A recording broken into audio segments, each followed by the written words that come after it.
언제나 대박 터지는 정치 이야기 전해드리는 정치락입니다. 구독과 알람 설정 꼭 부탁합니다. 오늘도 이야기 꼭지를 먼저 말씀드리며 진행을 할까 합니다. 첫 번째 이야기는 오세훈씨 거짓말로 부족해 이제는 폭력까지 행사하는 건가요? 오세훈 빼박 거짓말이 들통나고 사퇴 촉구가 빗발치던 와중 목동시장에 안철수와 오세훈이 출몰을 했습니다. 이 와중 용산 참사 막말에 대해 사과하라 라고 외치고 있는 미래당 오태양 후보에게 오세훈 측 보안 요원들로 보이는 사람들이 엿싸며 그 과정에서 밀쳐 넘어지는 일이 발생했습니다. 하지만 오세훈은 이렇게 말합니다. 폭행한 사람 없습니다. 일어날 수 없는 일입니다. 심지어 오세훈 후보 측에서 이런 말도 합니다. 오태양 후보 혼자 넘어졌습니다. 그래서 영상을 긴급 확보했습니다. 오세훈 또 거짓말한 것입니다. 이런 오세훈 때문에 민주진영이 정말 대결집을 하고 있는 것 같습니다. 오늘 사전투표 첫째 날 최고 기록을 경신했습니다. 두 번째 이야기는 계속 터지는 박형준의 떴다방 아시죠? 정말 많은 분들이 몰랐던 모든 것을 귀에 쏙쏙 박히게 하는 영상이 등장했습니다. 6분만 투자하시면 됩니다. 꼭 보시고 정보를 습득 후 공유해 주시기 바랍니다. 지금 바로 시작하겠습니다. 채널 고정.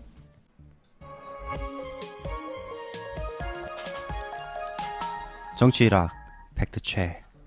지난 2014년 2018년 지방선거와 20대 총선 사전투표 첫날 투표율은 각각 8.77, 4.75, 5.45%였습니다. 상당히 낮죠. 그런데 어제 보궐선거 첫날 투표율이 무려 9.14%를 기록하며 신기록을 갱신했습니다. 사실 신기록까지는 아닙니다. 180석을 만들어낸 21대 총선 첫날 사전투표율은 12.14%였습니다. 그러니 두 번째에 해당되는 기록입니다. 오늘 2차 사전투표는 주말임을 감안해 상당히 높을 것으로 예측들을 하고 있었습니다. 언제나 둘째 날에 투표율이 높았기 때문인데요. 이번 보궐선거는 20% 이상 사전투표율이 나올 것으로 예측들을 하고 있었습니다. 과연 누구에게 유리할까요? 당연히 우리에게 유리하다는 분석이 지배적입니다. 일단 사전투표에 대한 보수층에서는 거부감이 있습니다. 그런데도 이런 투표율을 기록했다는 것은 아마도 오세훈, 박형준 두 구라왕들 때문에 분노한 민주진영이 결집을 하는 것이다 라고 학 기자가 분석을 해보는데요. 적폐 언론들의 분석은 이렇습니다. 20대, 30대가 대다수 LH 사태와 부동산 사태로 등을 돌려 사전투표에 적극 참여한 결과다 라고 풀어내고 있었습니다. 과연 그럴까요? 이틀 전 마지막 정당 지지율에서 민주당 국힘 박빙이었습니다. 놀라운 것은 20대, 30대 지지층이 아직도 민주당이 2배가 높았다는 것입니다. 무엇을 의미할까요? 단지 서울 지역만 20대, 30대가 낮게 나오고 있었습니다. 이는 적폐들이 다급할 때 쓰는 여론조사 프레임 아닐까 생각을 해봅니다. 시민들 반응도 보고 계속 이야기 이어가겠습니다. 여론 조작하지 마라. 박영선이 이긴다. 다음 네이버는 반드시 대가를 치를 것이다. 박영선, 김영춘 당선함. 4월 2일 사전투표 첫날 오세훈은 페라 감어 구두 역풍을 맞아 심기가 상당히 불편한 상황에 서울시장 후보 미래당 오태양 후보는 같은 깨비시장에서 오세훈이 내뱉은 용산 참사 막말 사죄를 촉구하고 있었습니다. 오태양 후보와 팻말을 든 청년 2명만 있던 와중 그곳을 오세훈이 지나갔고 오세훈 지지하는 유튜브와 보안들이 오태양 후보를 에워싸기 시작합니다. 구 오태양 후보가 밀쳐 넘어지는 사건이 발생합니다. 영상을 보겠습니다.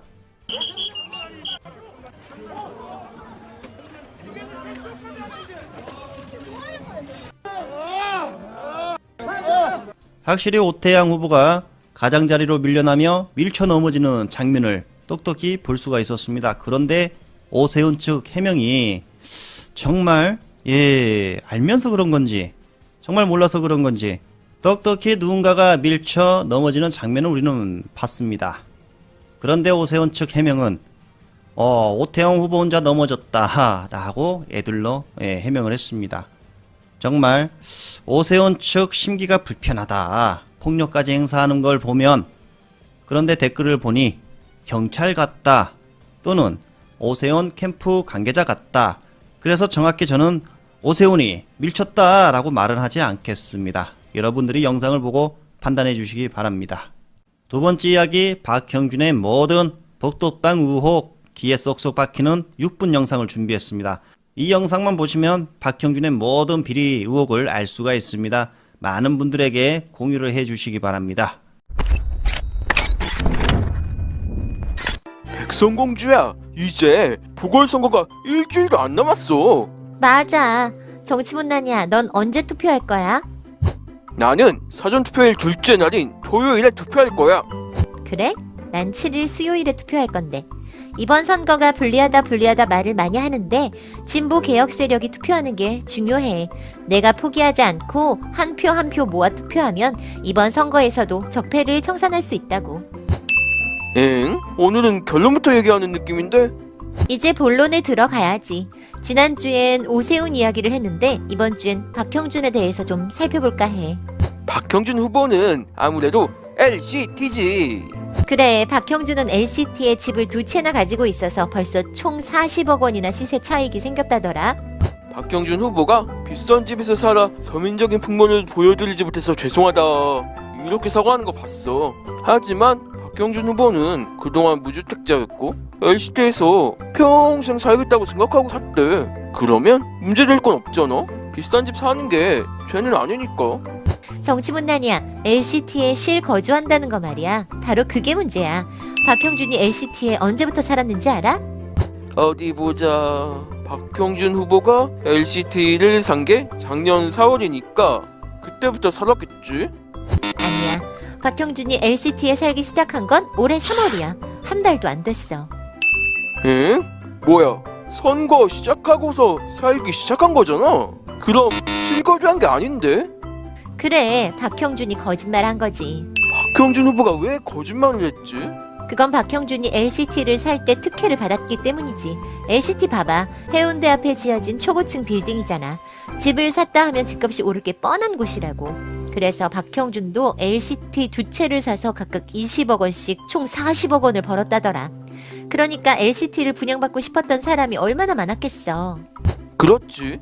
집값이 오를 게 뻔하면 너도 나도 사고 싶어 하니까. 이런 거 당첨되면 로또 맞았다고들 하잖아.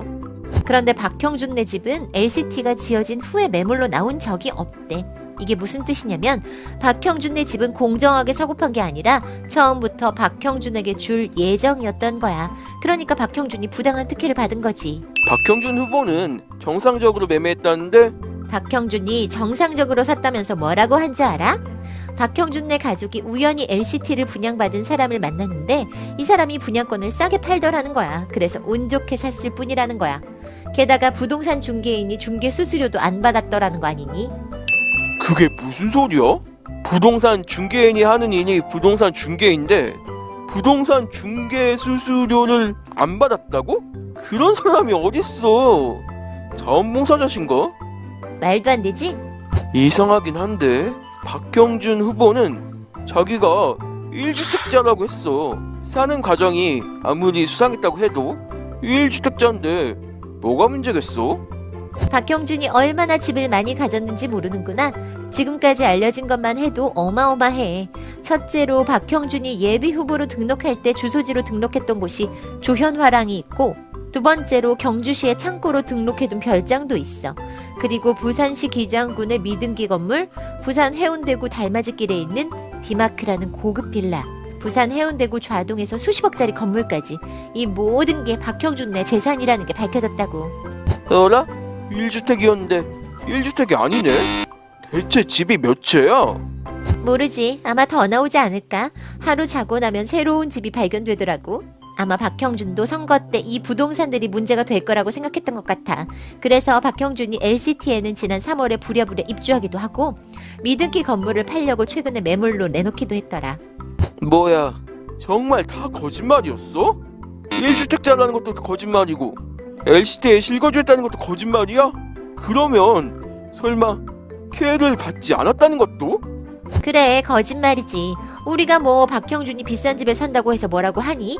국회의원 중에도 다주택자 많아. 다주택자이더라도 정상적인 방법으로 집을 사고 재산 신고도 정확히 하고 세금도 제대로 내고 이렇게 뭐든지 정상적으로 했으면 문제가 없잖아. 그런데 박형준은 이게 뭐야? 처음부터 끝까지 거짓말을 하고 국민을 속이잖아. 뒤가 굳은 사람들이 보통 거짓말을 많이 하던데. 그래, 박형준이 왜 속였겠어? 부정한 방법으로 얻은 부동산이거나 세금을 내지 않으려고 했던 거 아니겠어? 이런 사람들은 보통 문제가 많아. 이명박 봐봐. 대통령 선거 전부터 BBK가 논란이 됐었는데 그때 끝까지 직거 아니라고 잡아댔잖아. 그런데 어떻게 됐니? BBK 때문에 구속됐지. 처음부터 이렇게 거짓말 하니까 대통령 되고 나서도 비리를 저지르잖아. 4대강 비리, 자원외교 비리, 방산 비리 이렇게 합쳐서 사자방이라는 신조어까지 나왔었다고. 박형준도 이명박 정권 때 정무수석까지 했다더니 LCT 가지고 거짓말부터 하는 거 보면 이명박이랑 동료인 것 같아. 이런 사람들은 자신이 저지른 부정부패를 감추기 위해 거짓말도 서슴지 않는 사람들이라고. 이런 사람이 부산시장이 돼도 정말 괜찮겠어? 그러게. 부산시장이 돼도 또 거짓말 하겠는데? 지금도 그래. 박형준네 딸이 홍대 미대에 지원하면서 청탁을 했다는 의혹이 나왔잖아. 그러니까 박형준이 뭐라고 그랬니? 처음엔 자기 딸은 홍대에 지원한 적이 없다더니 이제는 딸의 기억이 흔들리고 있다더라. 딸의 기억이 흔들리고 있다고? 그게 무슨 소리야? 기억 상실에 걸렸대? 누가 봐도 아무렇게나 둘러댄 거잖아. 둘러대려면 좀 그럴듯하게 둘러대야지. 이게 뭐니 이게? 아니, 정말 헷갈릴 수도 있잖아. 정말 헷갈리면 홍대 입시 자료를 공개해달라고 요청하면 돼. 그런데 박형준은 홍대에 입시 자료를 요청하길 거부하고 있어. 민주당 사람들이 홍대에 찾아가서 자료를 달라고 하니까 홍대는 검찰이나 교육부가 요청하면 주겠다고 하더라고. 뭐야? 없으면 없다고 하면 되는 거 아니야? 공개할 수 없다느니 뭐 이러는 걸 보면 홍대에 뭔가 자료가 있긴 있나 본데? 그러니까 아직 확실하진 않지만 박형준이 또 아무렇게나 둘러대는 거 보면 뻔할 뻔치 아니겠어. 그러니까 박형준은 문제가 많은 사람이라는 거야. 박형준이 이명박 정부 때 청와대에서 한 일도 봐봐. 국정원에 민간인들 사찰해달라고 요구했다잖아. 그래서 노동자들이 합법적으로 파업을 해도 이걸 정부가 나서서 와해시키고 시민단체를 탄압하고 방송인을 제멋대로 퇴출시키고 TV 프로그램을 폐지하고 그랬대. 이건 범죄 아니야? 범죄지. 이런 걸 보면 박형준은 자기 이익을 위해서라면 권력을 남용하고 범죄도 서슴지 않고 저지르는 사람이란 걸 알 수 있지. 난 이런 사람이 부산시장이 되어서는 안 된다고 생각해. 적폐가 괜히 적폐니? 부정부패를 저지르기 위해 권력 남용도 스스럼 없이 저지르니까 적폐지. 알겠니? 적폐를 청산해야 한다는 백성의 목소리를 들으란 말이야. 오늘부터 사전투표가 진행됩니다. 우리 끝까지 힘내서 이번 보궐선거에서 국힘당 적폐들을 반드시 떨어뜨리자고요. 백성공주와 정치문난이 이야기는 계속됩니다. 재밌게 보셨다면 좋아요와 구독도 눌러주세요.